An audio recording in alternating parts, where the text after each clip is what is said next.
yang saya namakan ataupun tajukkan dalam bahagian ini kepada Islam dan kebajikan masyarakat berpisah tiada. Kerana Islam ini merupakan agama yang menitik beratkan tentang hak-hak manusia dan hak Allah Subhanahu Wa Taala. Bukan bererti kita orang yang semayang, tetapi kita mengabaikan hak jiran, hak kawan-kawan, hak suami, isteri, anak, keluarga, semata-mata untuk membina hubungan yang baik dengan Tuhan dia. Rajin dia semayang, rajin puasa. Tetapi hubungan dengan Allah Ta'ala, tetapi hubungan dengan manusia gagal ataupun tak begitu baik. Ini bercanggah dengan konsep Islam, kerana Islam merupakan agama yang mengambil berat dalam segala hal. Tuan-tuan perempuan yang dirahmati Allah Subhanahu Wa Taala, kita telah pun berbicara dalam kuliah yang lalu tentang pengenalan kepada surah ini, dan kita juga telah bicarakan tentang sebab turun dan Islam menitik beratkan tentang menjaga anak yatim dan juga galakan untuk memberi makan kepada orang-orang yang susah dan berkeperluan. InsyaAllah pada hari ini kita akan sambung lagi kuliah kita dengan membicarakan ayat yang berkaitan dengan fawailun lil musallin, neraka willah bagi orang yang sembahyang. Ini ayat yang kita dah bicarakan dalam kuliah yang lalu, tetapi saya ingin membicarakan lagi topik ini supaya kita dapat jelas apakah maksud kepada ayat ini, dan kita cuba bicarakan tuan-tuan dan puan-puan berkaitan dengan sembahyang bagi orang yang ada berkeperluan. Okey, fawailun lil musallin, maka neraka willah lil musallin bagi orang yang sembahyang. Siapa dia yang mendapat kecelakaan?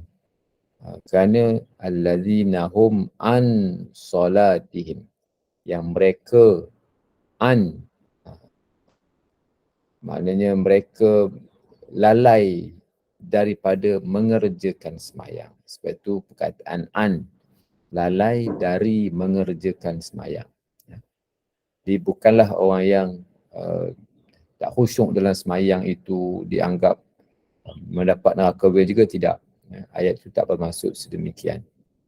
Kalau orang yang tidak fokus dalam sembahyang, itu disebut allazina hum fi solatihim, dalam sembahyang. Tapi Allah Ta'ala sebut an solatihim, itu dia punya keywords dia yang perlu kita fahami dengan baik. Tuan-tuan perempuan yang dirahmati Allah Subhanahu Wa Taala, dalam surah ini juga kita telah bicarakan tentang lalai daripada mengerjakan sembahyang.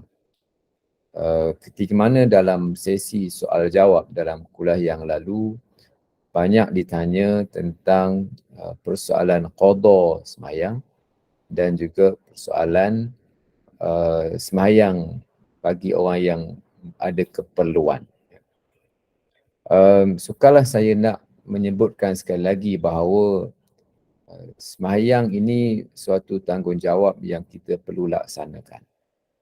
Sekiranya gagal dalam melaksanakan ibadat sembahyang ini, sama ada sengaja ataupun tidak, maka wajib dia menunaikan dengan maksud mengqadakan. Wajib menunaikan dengan maksud mengqadakan. Maksud mengqadakan, qada ni ialah sembahyang yang dilakukan di luar waktu. Itu dipanggil dengan qada. Jadi, mestikah disebutkan dalam lafaz niat itu qada? tak semesti disebut. Tapi kalau kita dah sembahyang di luar waktu sembahyang, kan, contohnya sembahyang Zuhur tapi pukul 6 petang, jadi perlukan kita sembahyang di luar waktu itu, secara automatik dia menjadi qada lah.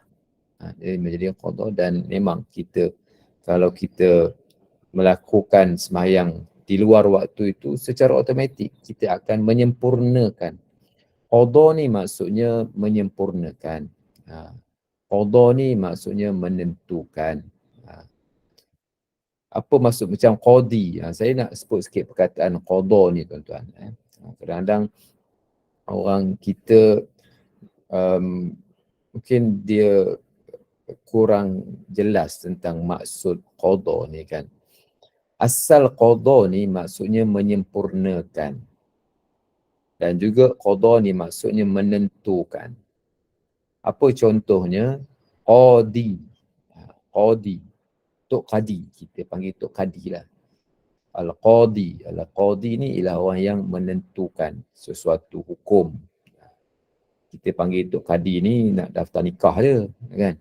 Sekarang pun dah tak panggil Tok Qadi dah. Dulu-dulu je lah Tuan Qadi. Sekarang dah tukar istilah PTA, Pegawai Tadbir Agama.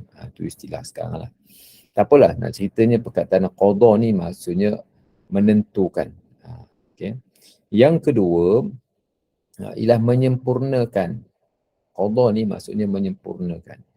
Jadi kalau kita semayang qada, maksudnya kita semayang untuk menyempurnakan. Itu maksud qada. Menyempurnakan apa? Menyempurnakan apa-apa yang belum lagi selesai ataupun yang tersalah ataupun yang tertinggal, maka dia sempurnakan.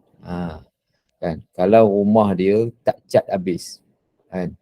Tak cat habis, maka dia sempurnakan cat tu, maka dia panggil qada lah. Maknanya dia menyempurnakan. Itu antara maksud menyempurnakan. Termasuklah juga dipanggil dengan qada hajat. Menyempurnakan hajat. Tapi apa tuan-tuan, puan-puan, kalau dalam bahasa Melayu, qada hajat ni apa maksudnya? Kalau bahasa orang Melayu lah, bila sebut, Ustaz, saya nak qada hajat. Apa orang Melayu faham tentang maksud qada hajat ni, tuan-tuan? Cuba tulis sikit. Kita pun cuba cakap pun boleh. Kalau orang Melayu lah, sebut qada hajat, apa maksud qada? Buang air besar, Ustaz. Apa dia? Buang air. Buang air, kan? Kalau Melayu sebut qada hajat, buang air, kan? Pergi bilik air. Air besar ke air kecil tu, dia nak berbahasa sikit, kan? Dia sebut qada hajat. Ustaz, cikgu, saya nak keluar, nak pergi qada hajat.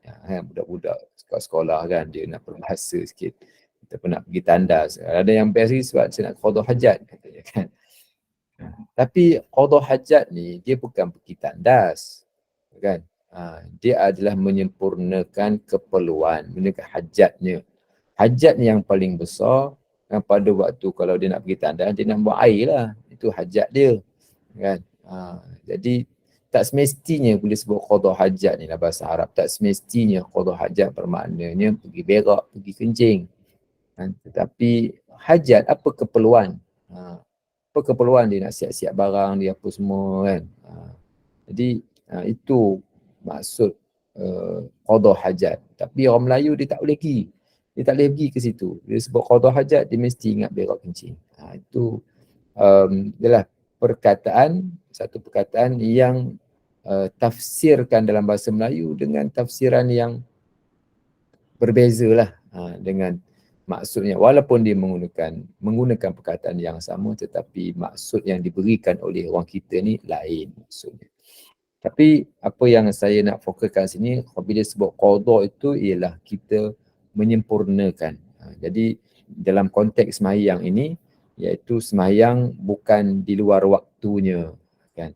Bila sembahyang bukan luar waktunya, maka disebut qada. Apa tujuannya? Untuk menyempurnakan.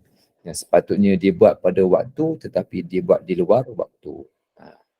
Okay? Itu maksud qada, qadaan.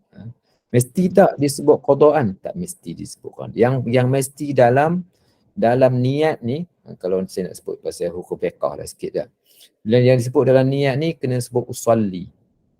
Usolli ni tak semestilah lafaz usolli tu. Dalam niat ni kita mesti ada niat nak semayang apa, nak buat apa, aku nak semayang. Kemudian semayang fardu ke sunat, usolli fardu. Kemudian ta'yin, kemudian kita nyatakan fardu apa ataupun sunat apa. Qasad, ta'arud, ta'yin, ada 3 tu. Maknanya nak semayang apa, fardu ke sunat ke, kemudian semayangnya apa.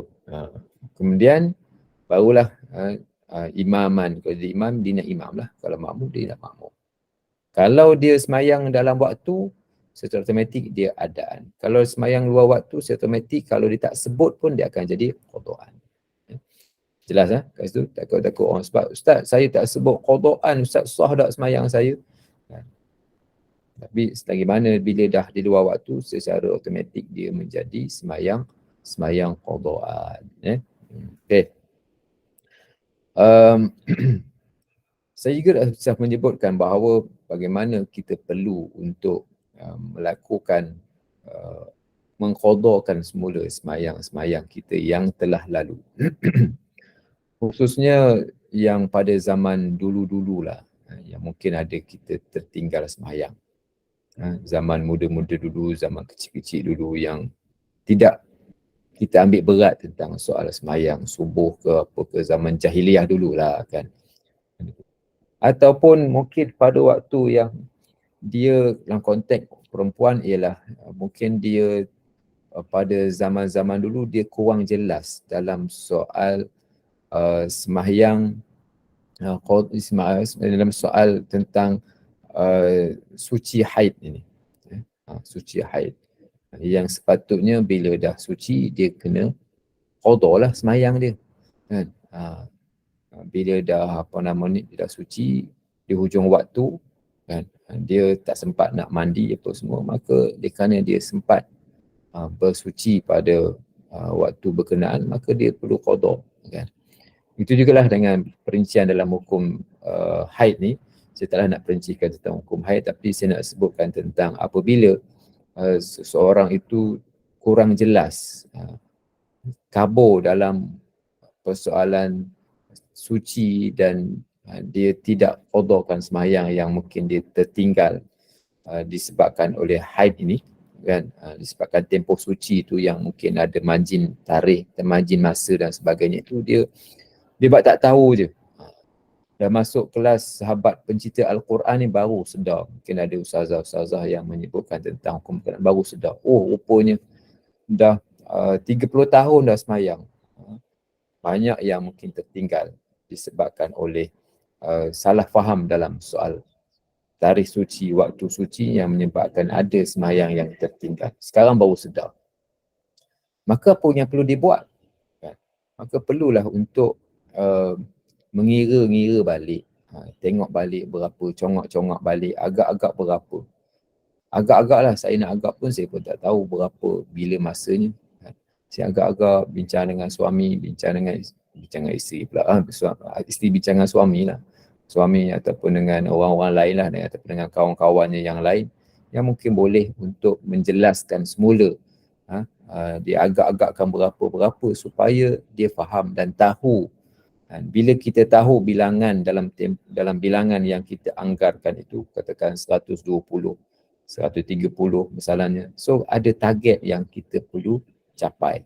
Termasuklah juga yang semayang qada ni kan. Semayang yang tinggal zaman muda-muda dulu, zaman jahiliah dulu.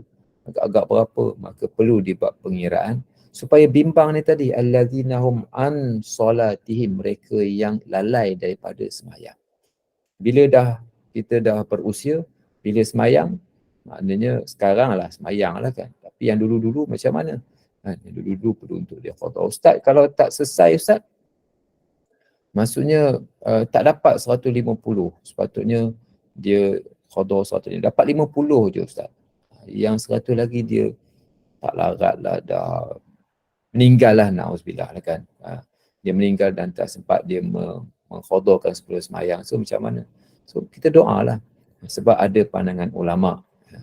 Ada pandangan segelintir ulama' yang berpandangan bahawa kalau tinggal semayang tak perlu qada, perlu taubat saja. Ada segelintir ulama, tapi majoriti mazhab ulama, 4 mazhab Syafi'i, Maliki semua ni minta supaya dia qadakan semayang. Dia qadakan sebelum sembahyang. So perlu jelas dalam soalan tu.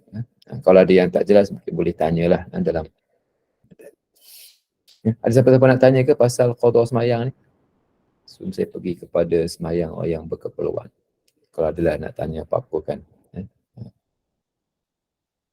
Assalamualaikum Ustaz. Assalamualaikum Ustaz. Waalaikumsalam. Sila. Okey, yang tadi Ustaz kata kalau kita bila lepas saja waktu kita solat tu consider qada lah.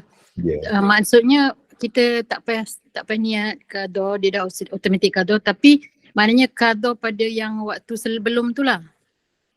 Ke kena mention waktu apa? Kita secara tak langsung kan, saya tak langsung bila kita semayang tu consider qada, tapi kita kena niatkan, kena adalah nak qada bila yang kita qada ni kan. Kalau kita ada yang pertama, kalau kita dah semayang tadi, kita terlambat semayang subuh masalahnya, dah terjaga dah pukul 8 contohnya, pukul 8 kita bangun qada, Allahu Akbar, niat semayang, itu secara automatik kita pun dalam minda kita akan niat qada subuh tadi. Tapi kalau semayang-semayang yang sebelum-sebelum ini yang kita pernah tinggalkan, maka kita secara dalam hati tu memang ada niatkan semayang-semayang yang kita telah tinggalkan sebelum-sebelum ini. Terima kasih Ustaz. Ustaz, Assalamualaikum Ustaz. Saya nak tanya Ustaz, setiap selepas waktu subuh atau waktu duha, antara dua waktu tu, saya akan qada semua waktu, 5 waktu yang saya pernah tinggal yang jahil tu, saya niatlah satu-satu, saya qada waktu subuh, lohor, asar semua saya qada. 5 waktu terus saya buat untuk satu hari, tiap-tiap hari saya buat. Atau lepas subuh ataupun lepas waktu duha. Bolehkah Ustaz? Saya memang selalu buat macam tu. Terima kasih Ustaz. Okey. Boleh. Boleh. Boleh maksudnya kita mengqadakan semayang walaupun pada waktu selepas subuh. Biasanya orang lepas subuh ni orang tak semayang kan. Memang diharamkan ataupun dimakruhkan semayang selepas daripada semayang subuh sehinggalah terbit matahari. Jadi tetapi ini terkecuali bagi semayang qada. Semayang qada boleh. Semayang qada boleh. Jadi kalau kita niat qada, niatlah kita niat qadaan. Maksud saya kadang-kadang orang mesti sebut adaan ke qadaan ke, tu tak mesti sebut. Tak mesti sebut. Tapi kalau kita dah semayang dalam luar waktu, secara automatik dalam hati kita ni, dan itulah dipanggil niatnya tu. Itulah panggil niatnya tu. Hati kita nak apa, semayang apa. Tu dalam hati kita dipanggil niatnya dalam hati kita. Mestikah sebut? Sebut itu di mulut. Qadaan, adaan itu di mulut. Mulut ni lafaz. Lafaz tu tidak dianggap sebagai rukun semayang. Dia sunatlah, maknanya nak membantu untuk kita semayang dengan lebih sempurna. Tapi kalau kita tak ada lafaz tu pun sah semayang kita kan. Yang penting dalam hati kita tu niat yang ada dalam hati kita. Assalamualaikum Ustaz. Assalamualaikum. Ustaz, kita kan qada tak habis lagi, tapi bila semalam bila bulan puasa kita sibuk nak witir, nak tarawih, lepas tu kita nak rawat semayang awal, semayang sunat rawatib dan sebagainya. Macam mana kedudukannya Ustaz? Ataupun kita kena dahulukan yang mana dulu? Okey. Jadi kita pun biasa dengar soalan yang seperti ini. Jawapannya ialah kita tidaklah mesti buat 150, kita tinggalkan, contohnya kita terus 10, 150 kan. Tidak buat semayang yang lain, itu tak kena pendekatan itu.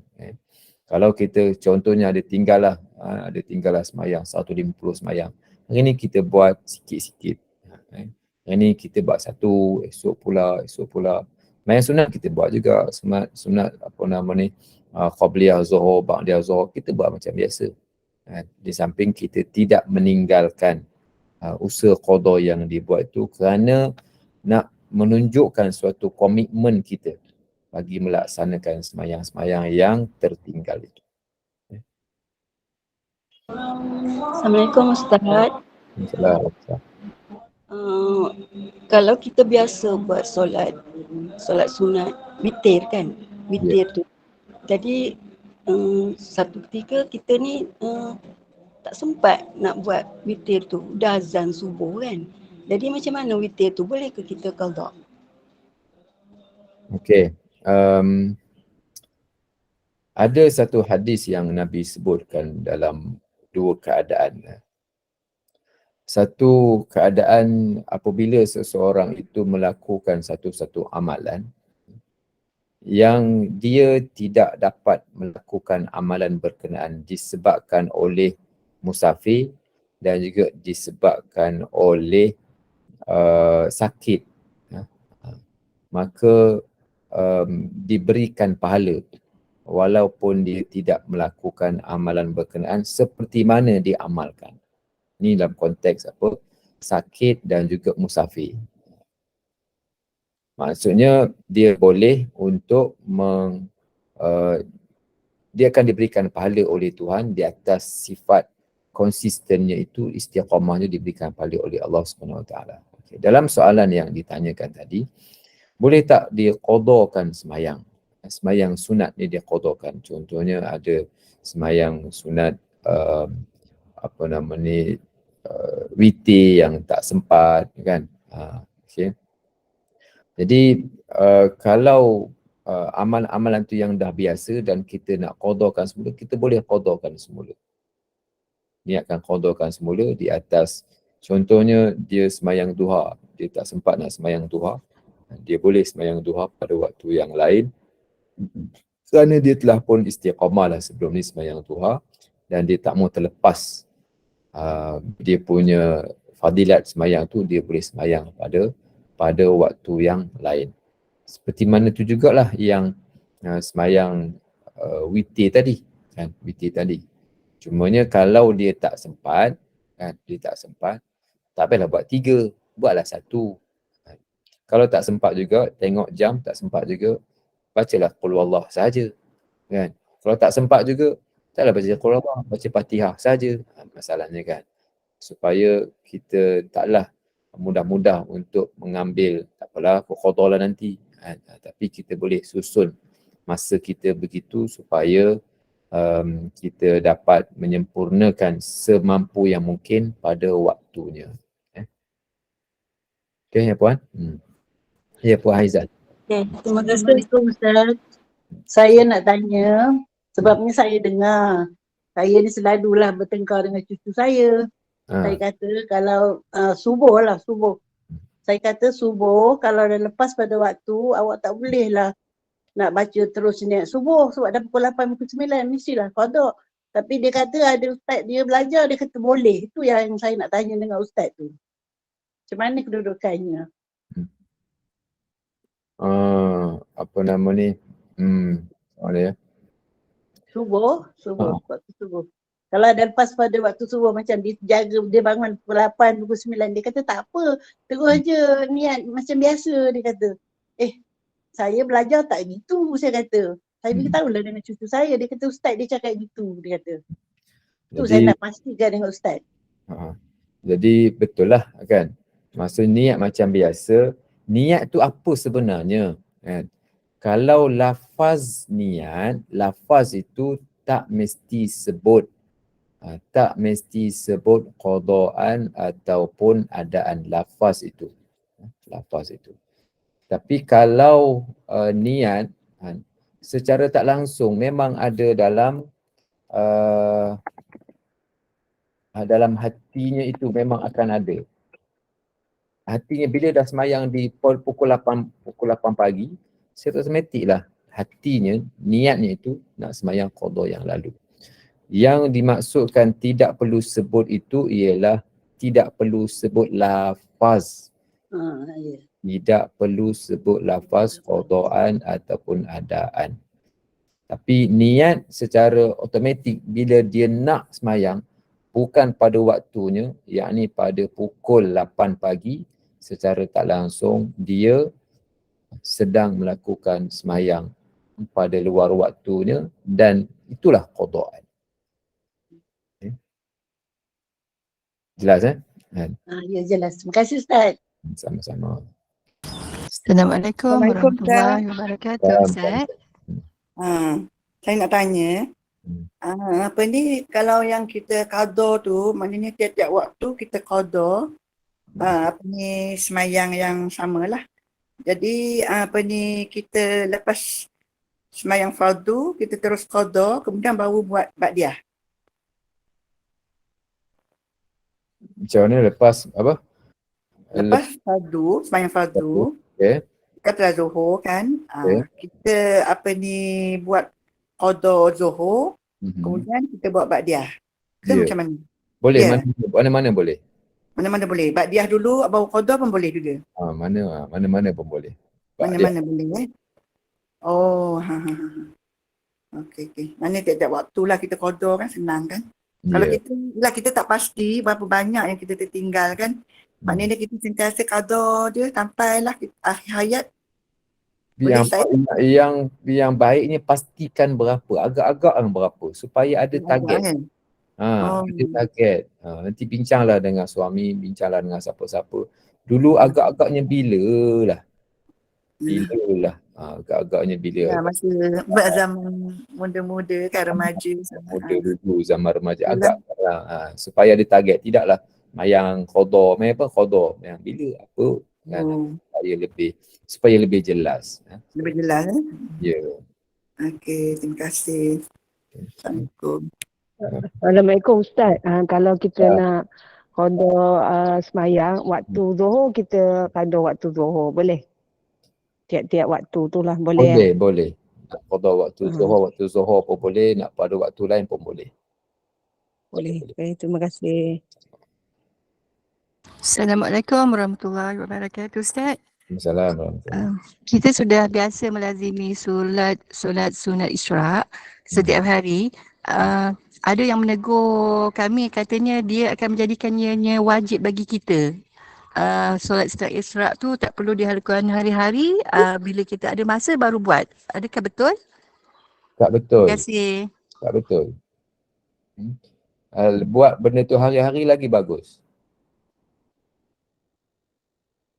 Okey Puan, buat hari-hari tu lebih bagus. Baik Ustaz, terima kasih. Alhamdulillah.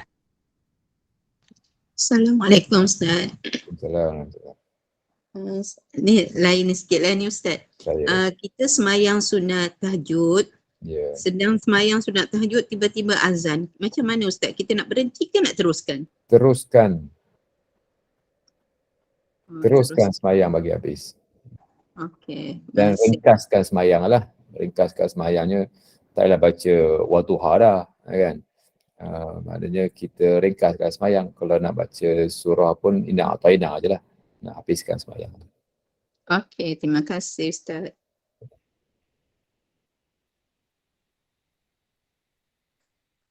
Okey, yang lain? Ramai yang angkat tangan tu. Sila. Nak tanya, dipersilakan, nampak ada ramai yang angkat tangan kan. Okey, Ustaz buka ruang untuk bertanya, dipersilakan. Assalamualaikum Ustaz. Assalamualaikum. Saya nak bertanya. Sila dulu. Saya nak bertanya, kalau katakan selepas solat satu solat sunat, saya bertengah tengah saya buat azan. Adakah saya kena berhenti berdoa tu untuk menjawab azan ataupun teruskan dengan berdoa?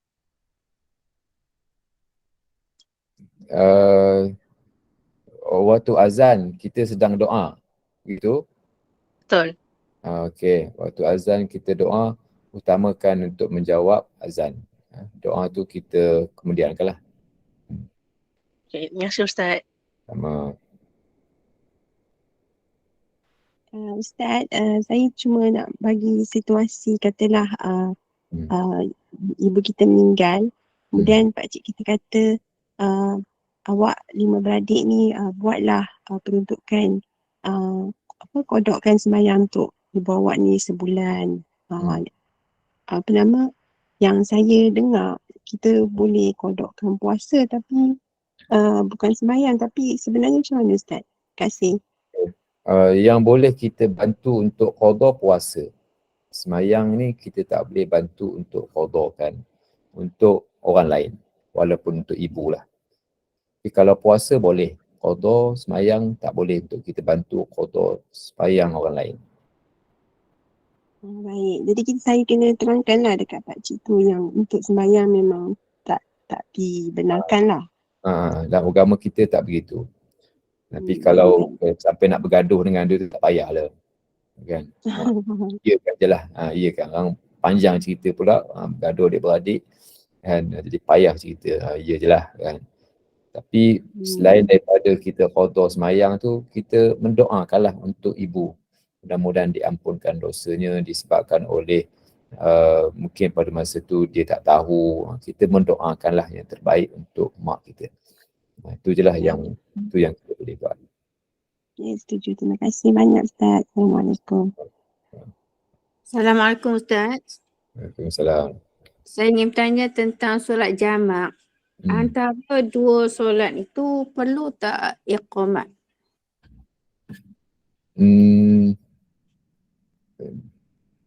Perlu iqamat. Maknanya sebab bila kita nak semayang fardu, maka disunatkan iqamah lah. Iqamah. Tapi kalau tak buat tak adalah masalah, kan? Tapi setiap semayang fardu iqamah lah. Selain pada iqamah, katalah berkata-kata dengan perkataan-perkataan lain, adakah dia memutuskan jamak itu?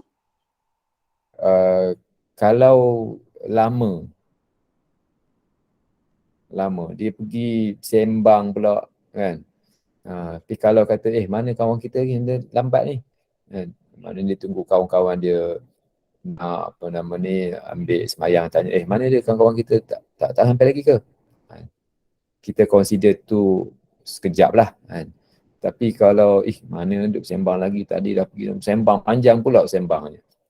Panjang pendek itu kita sendiri yang cuba untuk kita kata ukurkanlah pendek atau panjang tu.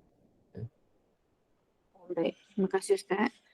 Harap-harap kita menganggap semua tu pendek belaka lah. Tapi kalau dah memang panjang, kan, sampai 10 minit tu bagi saya panjang lah. Kalau tanya saya lah, tapi kalau dah 3 minit ke bawah tu bagi saya pendek. Bagi saya pendek lah. Kalau 3 minit ke bawah. Maksud 1-2 ayat tu okey lah.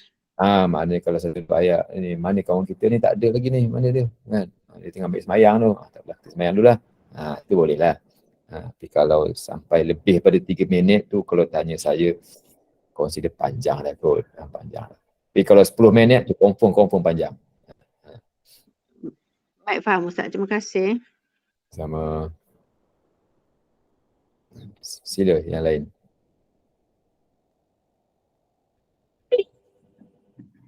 Assalamualaikum Ustaz. Assalamualaikum. Ustaz nak tanya Ustaz. Ya. Kalau sembahyang isyak, kita dah sembahyang isyak, ada buat penutup sembahyang Ustaz buat witir. Penutup sembahyang macam mana? Tak faham. Lepas kita sembahyang isyak, kalau kita tak nak sembahyang, macam kita tak buat sembahyang malam tu kan, dan sudah tu akhirnya kita kena tutup sembahyang witir 1 rakaat. Itu penutup. Betul ke Ustaz? Okey, penutup sembahyang ni dipanggil dengan dia tak ada panggil istilah penutup sebenarnya. Kita pada sembahyang malam ini sebaiknya ialah diakhiri dengan sembahyang witir. Okey. Orang kita sebut itu adalah sembahyang penutup, tapi dia tak adalah istilah penutup tak buka ni, kan? Tutup tak buka ke? Kalau kita dah sembahyang zuhur, sembahyang isyak, Semayang Isyak, kita nak semayang witir selepas itu. Sekurang-kurang witir 1 rakaat. Tu kita faham. Bukan semayang tutup buka, dia tak ada isu tutup buka. Semayang witir sekurang-kurangnya 1 rakaat. Bolehlah semayang lepas semayang Isyak 1 rakaat. Boleh. Tapi kalau kita rasa kita nak bangun malam dan biasanya kita bangun malam, maka kita lewatkanlah witir tu pada malam hari. Bukan malam hari, pada selepas subuh tu, pada selepas kita tahajud. Kalau kita biasa, kita dah boleh bangun malam, dah boleh bangun tahajud, kita akhirkan semayang witir itu, semayang malam tu dengan semayang witir. Tapi kalau tak berapa confirm, tak berapa confirm, maknanya dia pun selalu culas ke apa kan, tak confirm dalam semayang ni, semayanglah pada selepas Isyak tu dia boleh semayang dah witir. Tapi Ustaz, saya dah semayang witir, malam nanti saya nak semayang ke tak semayang Ustaz witir sekali lagi? Ada 2 pandangan ulama. Pandangan ulama yang kita pakailah, yang kita mudah bagi kita ialah tak perlulah lagi semayang witir. Maknanya Zuhur, lepas Isyak tadi dia buat, malam tadi pun dia buat juga, dia tak perlu dah, buat sekali sahaja. Buat sekali sahaja. Walaupun ada pandangan kecil ulama. Tak payahlah saya sebut pandangan tu. Saya nak sebutkan bahawa yang pastinya 1 hari, 1 malam, 1 witir sahaja. Tak lepas Isyak sekali dia buat semayang witir, lepas bangun tahajud orang buat witir lagi. Tak perlu 2 witir pada satu malam. Okey, Puan? Terima kasih. Sama. Assalamualaikum Ustaz. Nak tanya. Ya. Kalau kita solat sunat subuh kan, lepas tu macam dekat-dekat nak bagi salam tu kita senak perut, sakit perut. Jadi kita kena paksa pergi toilet lah kan. Jadi bila macam makan masa lah sikit kan. Jadi lepas tu kita ambil wuduk lain, kita datang solat subuh terus boleh Boleh? Okey, terima kasih. Boleh, tak ada. Maksudnya Okey. macam mana kan, dah sakit perut. Kemudian subuh pun dah masuk kan, kita tak payahlah nak semayang lagi dah kan. Kita senang-senang dengan semayang subuh, dengan semayang sunat subuh lah. Assalamualaikum Ustaz. Waalaikumsalam warahmatullahi. Lazimnya Ustaz, sebelum kita witir, kita buat ba'diyah dulu kan? Ya. Baik, kalau misalnya kita dalam jamak, kita nak buat jamak takhir, perlukah kita buat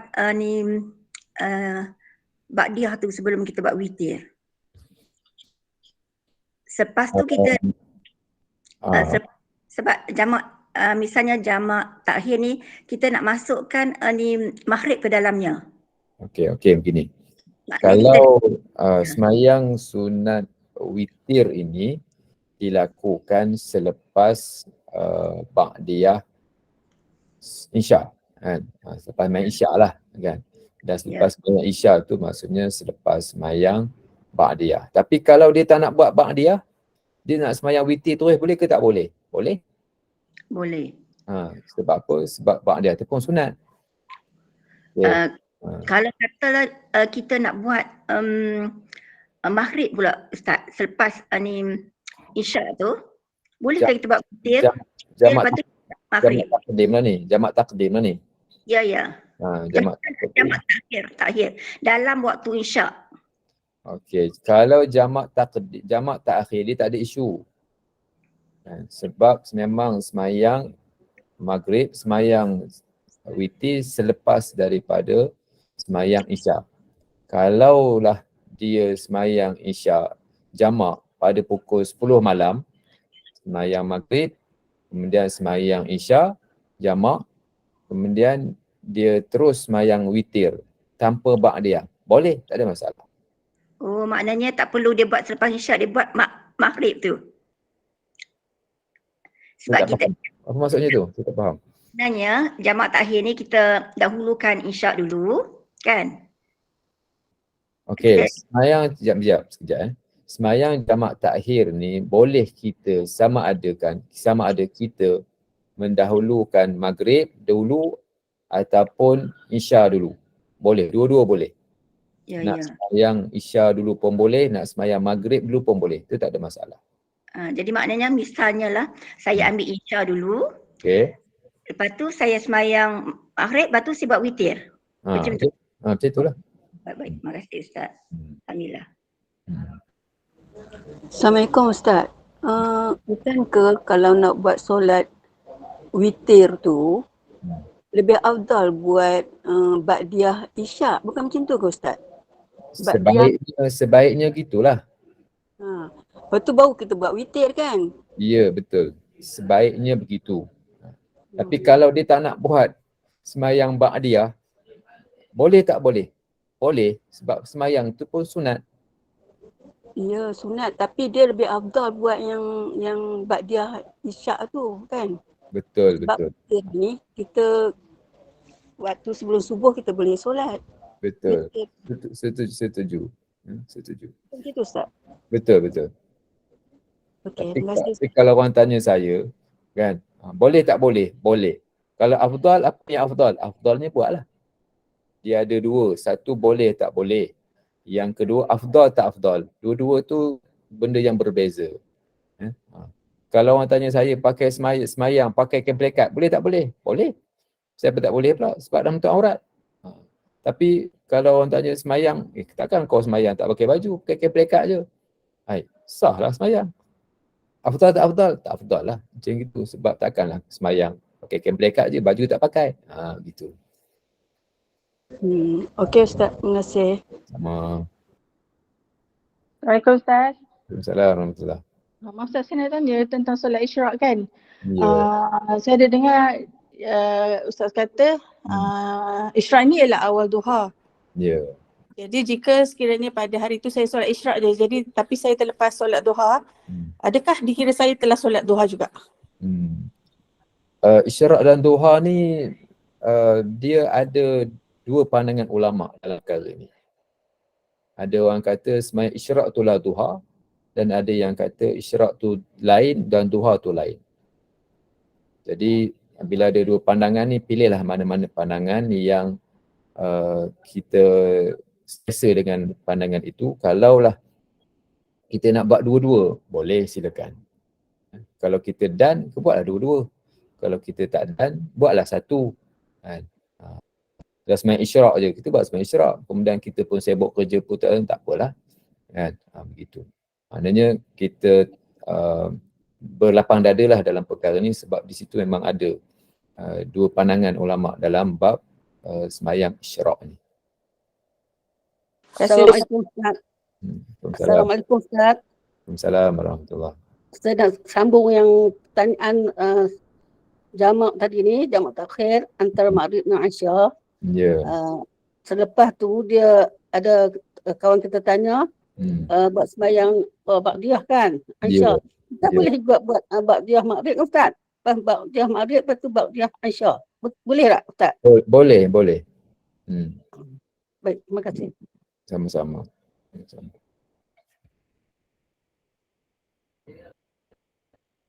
Okey, saya rasa masih banyaklah soalan-soalan hari ini. Jadi sesi tanyalah ustaz lah hari ni kita kan. Nanti kita buat sesi pula ustaz tanyalah. Ustaz kena tanya pula anak-anak murid ni pula. Ustaz kena buka sesi pertanyaan tentang solat. 1 jam. Terima kasih Macam ni Ustaz. Puan, untuk pengetahuan para jemaah sekalian ya. Sebenarnya Spark dah pun buat daurah solat bersama-sama dengan Dr. Muhammad Suki. Beberapa bulan yang lalu, kalau Puan rajin lah kan untuk semak kembali di ruangan YouTube, ada di situ. Kita buat 3 sesi Ustaz sebenarnya untuk daurah tu, daurah tentang solat.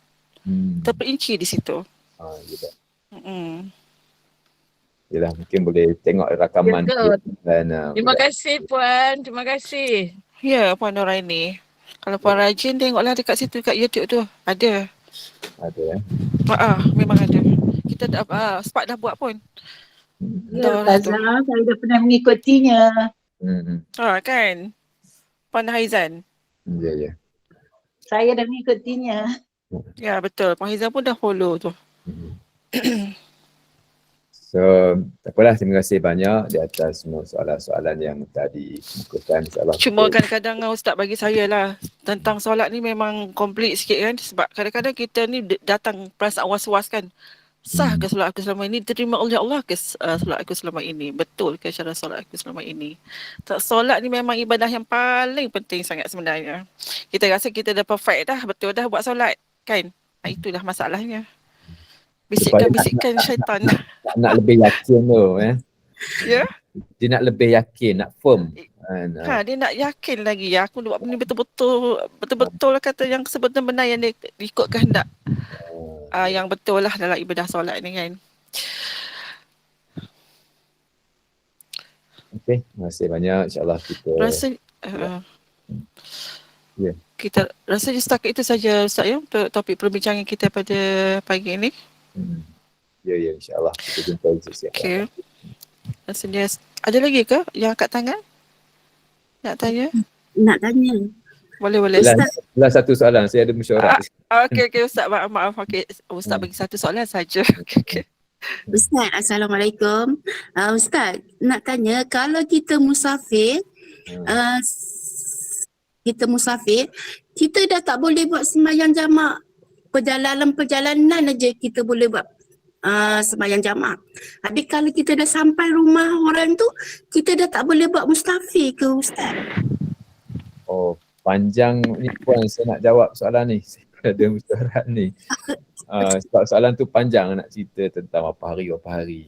Nanti saya jawab kemudian lah Puan ya. Boleh tak? Okey. Lagi mana kita musafir tu sebenarnya bukanlah mesti kita atas kenderaan. Dia panjanglah ceritanya nanti. Betul. Tapi kan kalau para jemaah nak minta Ustaz sendiri yang adakan satu sesi khas untuk solat saja Ustaz, perbincangan topik berkenaan solat. Boleh Ustaz ya? Boleh. Kalau ada jemaah yang sudi yang nak setuju sama-sama lah kita buat satu sesi untuk khas untuk solat saja. Boleh ya? Boleh.